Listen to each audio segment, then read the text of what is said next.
All right. Here we go. Welcome today. It's Wednesday. Holy cow, we're at the middle of the week. It is Wednesday, right? Okay. All right. It is Wednesday.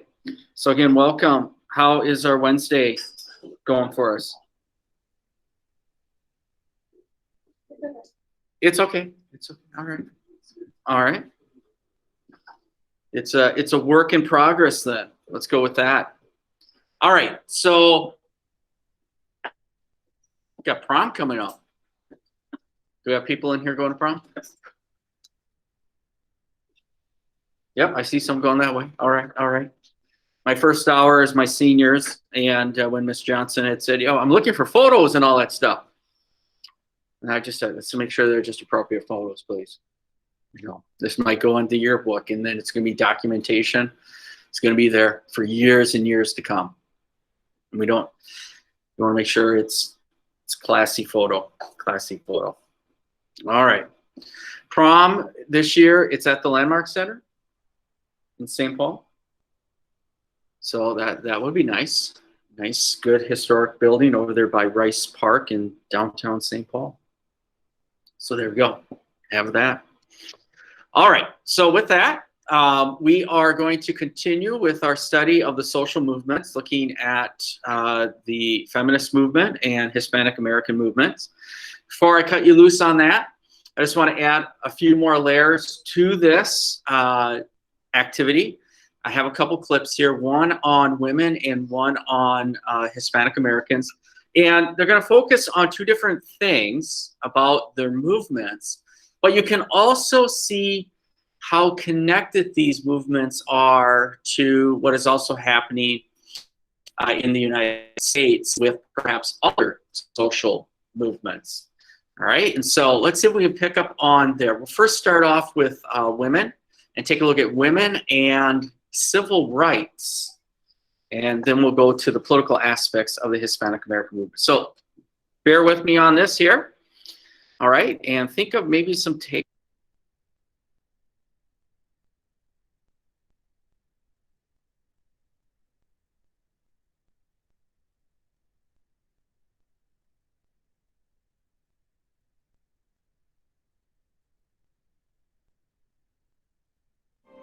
From the Weeks case, now moved on to other important victories, including the end of segregated help wanted ads and male-only clubs and restaurants.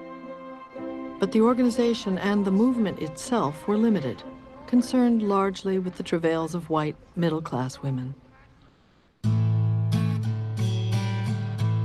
Black women were initially perplexed about how they should respond to the women's movement. Its first face was a white face. They associated white women with white men. That meant white privilege. How are we to respond? I think feminism was perceived to be white women's work, not black women's work. And I think feminism was perceived to be something that you needed to stay away from because it wasn't going to help African-American community. For most black women, the preoccupations of middle-class white women seemed a world away. Here we were, we who were black women, unable to raise our families if two people didn't get out and work. And what you have among white people are women who have the leisure to sit at home. What do we have in common? The waters of Babylon, where we sat down. For years, black women in their civil movement, excelling as organizers and occasionally assuming highly public leadership roles. Now is the time to be aware of what's going on in the state of Mississippi. I remember the day that I realized that I could be a principal in my own life. And that was really a revolutionary thought. Many college-age white women flocked south to join the struggle, where they were inspired by the example of their black sisters. And me working for a black woman. She was not only the first black woman I'd ever had as a boss, she was the first woman I'd ever had as a boss. It was the beginning of my own emancipation. Radicalized by their experiences in civil rights, these younger women began to look at their own lives differently. We were talking about freedom and equality. And some of the women who were in the civil rights movement started applying the principles to themselves as women. Women could not fail but make the comparison, and that doesn't be a liberation movement. There needed to be a women's liberation movement. Whenever one person stands up and says, wait a minute, this is wrong, it helps other people to do the same. So, looking at just that little clip, what did that little clip kind of highlight maybe as some struggles or problems with the feminist movement?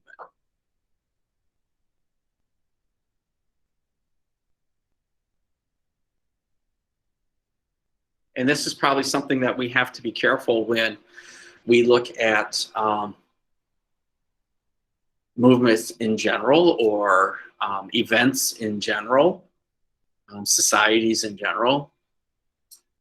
Just in that little clip, there were some good little nuggets there with it. But what was a problem, or some problems that was occurring within the feminist movement?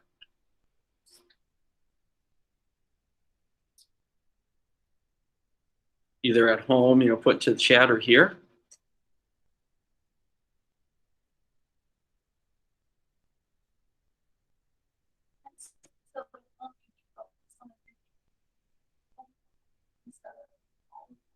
Okay, that's a really good point.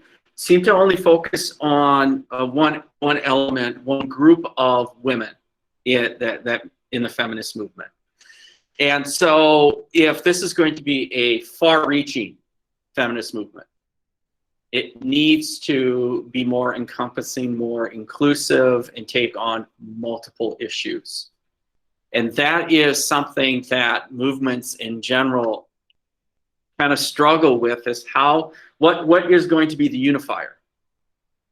So for the feminist movement, what are going to be some of the issues that might be unifiers that can apply to women from a variety of social economic backgrounds? What can that be? Can someone give an example of what could that be? What could unify women from different social economic backgrounds, ethnic, racial groups?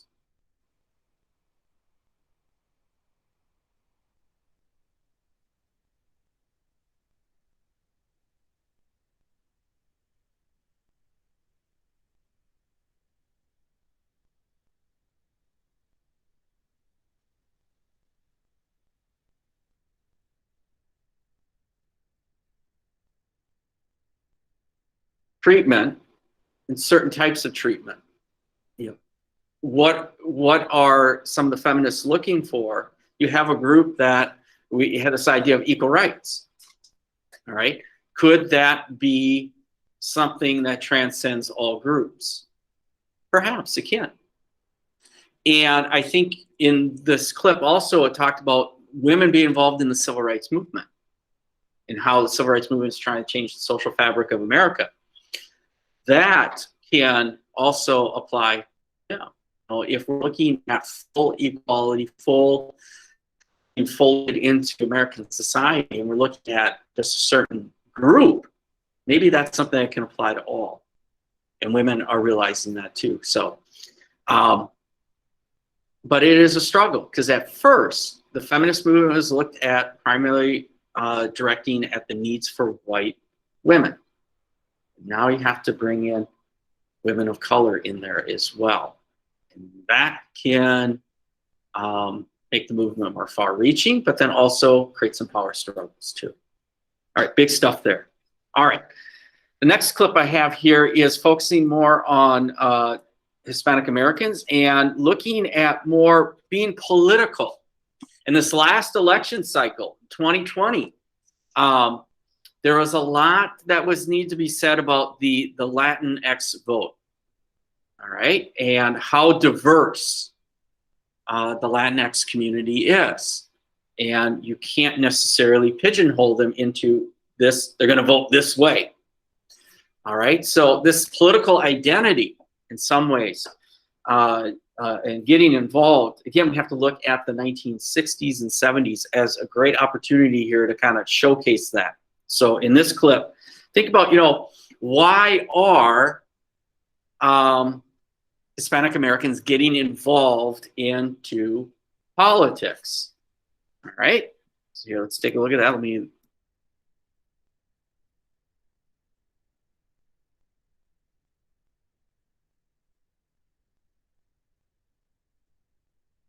Organize, especially to begin to identify Mexican-American candidates who would represent East Austin in local politics. The political activity, by the way, led to some of those folks then becoming very active in the Raza Unida party that Jose Angel Gutierrez and others were starting around the state of Texas. But there was local Raza Unida participation in that too. So then I'm no longer working to organize Mayo chapters. Now we got to govern. So we create the Raza Unida Party, January 10th, 1970. We want to use these campaigns for state office as a way to promote change or improved representation of Mexican Americans in the Democratic Party. The enthusiasm that came forth out of that was primarily out of the gubernatorial campaign. Ramsey Muniz was the candidate, and the charisma that he possessed. Everywhere we go, a donde vamos, our people are awakening and their eyes are opening. The Raza Unida Party was something that gave people a lot of hope, and it educated a lot of people of their rights to vote and the importance of voting and how people who cared about community and who looked like us could actually get into political power and make changes. The split between those that went to Democrats and Raza Unida, we were friendly, but we didn't think the same. You know, we had two different points of view politically. And two, it was all men. Margaret Gomez was really one of the few, to run, but most of them were men. In Raza Unida, you'd look at any platform and there would be at least half women, and in some cases more women. We all are walking toward the same goal. It's just different paths. And sometimes we do differ. Sometimes we run against each other. The Democratic Party started reacting to what we were doing and, like I say, opening up more, which attracted more Raza. Our people wanted to have a feeling of belonging, and if that acceptance was there, they were going to be part of that. To this day, I still consider myself Raza Unida, and even though I might vote Democrat, in my heart, I'm still Raza Unida. The party didn't do very well in the 78 elections. They were very impressive with their voting results in 72 and 74, but not in 78. It dissolved also because of very serious attempts to undermine the party. These attempts involved law enforcement officials who brought drug charges against some of our candidates. Some of those cases may have been justified. In some cases, the charges were not. So it dissolved.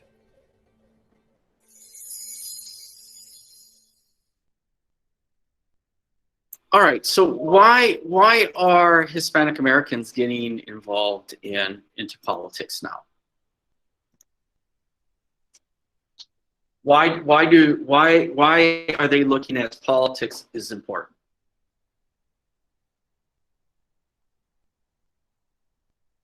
Okay, those that are here or at home. Why is politics important?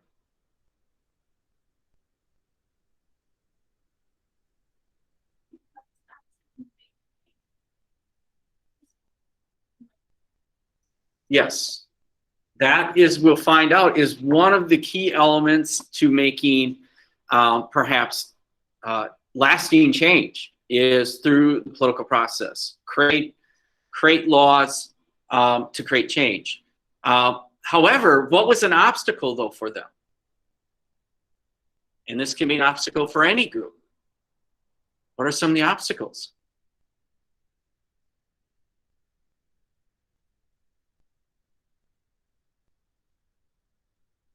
The Raza Unida Party. Is that a major party? Would that be considered a major party? Who's considered major parties in the United States?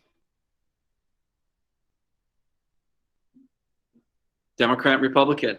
Next year, there's a good chance you're going to be asked to take a citizenship test before you graduate. That could be one of the questions. Or a CIS test, but really it's the citizenship test. Democrats and Republicans. And prior to, let's say, this political party, were they really opening their doors to Hispanic Americans? No, they weren't. So what is your option? Try to find a way to kick the door in and say, hey, I'm here, or create your own party, or totally like forget about, the party's not, the political system's not going to be responsive. They create their own party. And which major party took notice? If you pay attention to this little clip, which political party took notice to them? You got a 50-50 chance here. Yeah, the Democrats took notice. The Republicans will eventually take notice as well, because there are Hispanic Americans in both major parties now. And the Democrats started taking notice. And so started, in some ways, pulling some of those individuals there. What was unique about the La Raza Nita party is that women played a role in it. So here, again, you see how these movements in many ways are very interdependent on each other, or interconnected with each other. And so you're starting to see women becoming more politicized as well. And third parties are perfect opportunities. They're looking for candidates that look like them. Again, that was a discussion I had with my daughter a few days ago. She's 18, and we're watching the show on Netflix called Designated Survivor. And one of the things is that came up was how these candidates connect to young people. And she's like, people in the 2020 election, she was just very honest with me. She says, Dad, the people in the 2020 election, they're all old men. How do old men identify with an 18-year-old woman? I said, good point. That's a very good point.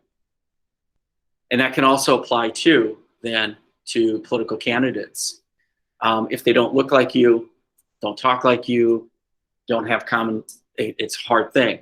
So third parties like this become very, very effective, but as you found out, not that long, all right? So 1970s is the heyday of this party, and then it kind of dies away. So third parties got to find a way to sustain and get notice. In this case, some of the candidates, some of the people in the political process, they absorb into the major political parties. That might be a good thing too, because they can change from within as well. So, all right, sorry, I digress on there and got a little bit too political philosophizing here as well. All right, so with that, all right, got a couple of examples, and maybe again, some things that are mentioned in here in both these clips could be gleaned into your finished product, which in theory is due today, the social movements, all right? And so with that, do you have any last minute questions about it? Last minute questions.